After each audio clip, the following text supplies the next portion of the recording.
Electric motors.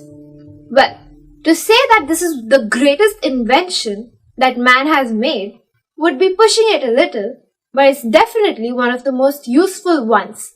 It converts electrical energy into mechanical energy. Don't you remember those people with hand fans or Chinese fans trying to do work? Well, that used to be so hard.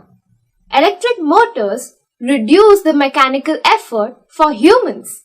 They are used almost everywhere, from toys to tools like drilling machines, washing machines, computers, etc.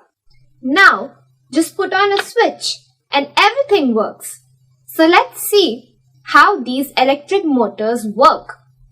We know that when current is passed through a conductor that is placed in a magnetic field, a force is applied on the conductor.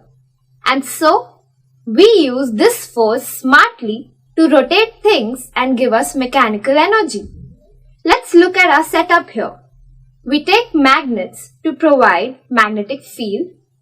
Then we take two brushes called B1 and B2 attached to the batteries. Then you take an armature which looks like this attached to two slip rings called C1 and C2.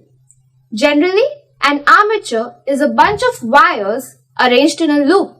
But to make things simple, let's just take one loop. Now, when current is passed through the conductor, it flows in this direction. And if we can use Fleming's left-hand rule, we can see a downward force on this side and an upward force on this side. So we have half a turn here. Now this part is connected to the positive terminal and this is connected to the negative terminal. So the direction of current changes and again the armature moves in one direction like this. You see, if the direction of the current doesn't change, then we cannot move the armature in one direction continuously. So, what have we learned today? We have learned about this great invention called the electric motor and how it works.